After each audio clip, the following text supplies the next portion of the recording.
time for our Do You Know Townsville segment, where we find out what makes the Townsville community such a very interesting one to live in.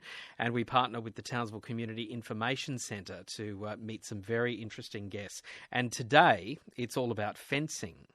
Now, I'm not talking about the fencing around your property, and if you live on a station, you might be very familiar with that type of fencing. I'm talking about sizing up your opponent, on guard, and all of that. Prima Spada, the Italian fencing group, has been providing special services and a lot of fun and enjoyment and sport for people across the North Queensland region. And to tell you more about it, Lachlan Bailey has popped in to shed some more light on something that I know absolutely nothing about, Lachlan. It's lovely to have you here. Welcome. Thank you. Happy to inform anyone who wants to know more about a part of history and a way to have some fun with sport. And it is. I mean, well, we talk about sport in North Queensland. We're sport mad, but I don't think I've met too many people who are into fencing in our local community. Where did it begin for you? For myself, it was when I was still living in Brisbane, and I'd taken an interest, like a lot of people do, in swords and through either fantasy books or movies and things like that. And I'd looked into it in that community and found Prima Spada down there, and that started my journey, which quickly, and I know it is the same for a lot of our Prima Spartans, becomes a passion for the swordplay and the sport itself, and being able to be on display doing it. What does Prima Spada mean? Prima Spada, the term is loosely translated, is first sword. And we think that's sort of a nice way to have the people who are new to it understand and be comfortable with the idea that this might well be their very first sword they've ever held. And commonly when we take people through a beginner's class, we often tell them, look, you're not going to be Errol Flynn or Luke Skywalker straight away, given it may well be your first sword, but you'll soon develop a love for it and eventually commit to having your own little mini armory in your house as well. Wow. Now, you mentioned, Star Wars with lightsabers, or Errol Flynn, swashbuckling, swordplay and that sort of thing. But when we talk about fencing, I think of what we might see in the Olympics, or some of that, very elegant fighting where they've got the masks and the white outfits. Mm-hmm. Is that the sort of thing you do? The school itself is, at its core, a sport fencing school. It specialises in Renaissance swordplay. And what has developed over the nearly 30 years that the school's been around has been a syllabus that has borrowed from historical fencing masters such as Di Grassi, Capelferro, and particularly Gerard Thibault, and has blended that with some modern fencing principles like you would see in the Olympics to put on a type of fencing and duelling for display for the public that has been modified in such a way that we can do so without the masks and the heavily padded jackets, so that the public can feel fully part of a historical display. That's incredible. And how far does fencing go back?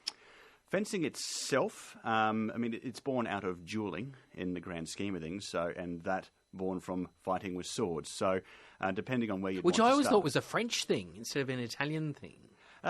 Each of the various European countries in particular tended to have their own styles, and you'd often find the various masters all arguing that their particular style was the best. Thus why we, rather than using one particular fencing master, developed a syllabus borrowing from many of them to put together something that is ideal and very nice to watch on display. Eventually, the duelling became less about satisfaction of honour and more about a sport.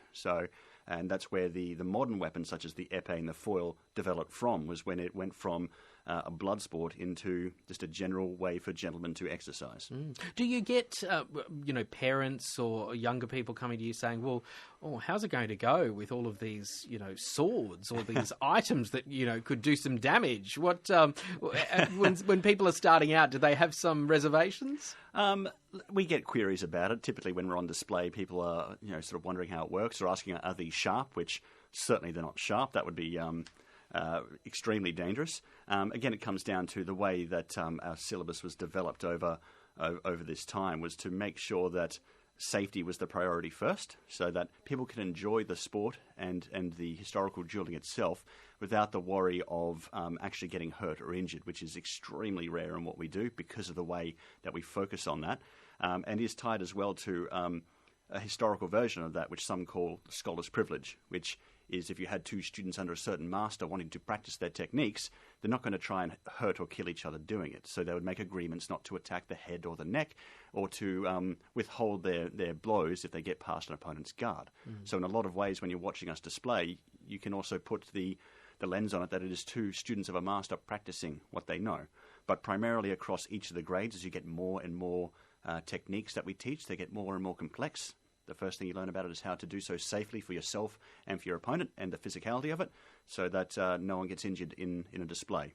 If you want to do the more full contact version, we also teach that, typically called HEMA, or Historical European Martial Arts, where I can teach you, with the full mask and the overlays and a gorget and a heavily padded jacket. And then you can hit people fully if you like, but that tends to take a little bit more bravery for some, but is also for others what they'd rather be focusing on, which is also fine. Yeah, it is fascinating. We could talk forever about this because I'm just learning so much with you this morning. And learning that it's all happening here locally. But we've got the news coming up, so I need to just let people know if they want to find out more about what you do at Prima Spada, how do they find out? What's the best thing to do? A couple of places you can go. Easiest one is the website for us, primaspada.com.au, where you'll have the information on our SAL, or our school locations. Townsville opened up, I established it here a year ago, but we have other locations in Brisbane and Ipswich as well. Or you can find us on Facebook, where you'd also be able to find an array of photos and videos of what we do on display. And here in Townsville, on Monday nights we train from 6:15 onwards at the Order of the Eastern Star Hall in West End. So you're welcome to come along and see what we do. See, even that sounds classy and elegant. Where your hall, where you meet. Oh, we love having a hall to fence in. It sort of makes things feel a lot more formal. And would you be considered a master? I would not consider myself a master. I've been doing this for about 10 years. To achieve the rank of what many call a maestro requires many years of training, and typically is overseen by sort of established fencing masters themselves, so more commonly associated with a modern sport than the historical version. But we do, for people who want to learn teaching and coaching it, have accreditations that you develop over time. But certainly I would hold myself to be a long way away from being called a master. Well, we appreciate you coming in to tell us all about it this morning. You can also contact the Community Information Centre for more information about Prima Spada and all the various locations that Lachlan mentioned. Lachlan, thank you so much for being with us. It's fascinating. It's great to combine history and sport, and thank you for sharing your information with us today. Thank you very much for having me. It's time for our Do You Know Townsville segment, where we find out what makes the Townsville community such a very interesting one to live in, and we partner with the Townsville Community Information Centre to meet some very interesting guests. And today it's all about fencing.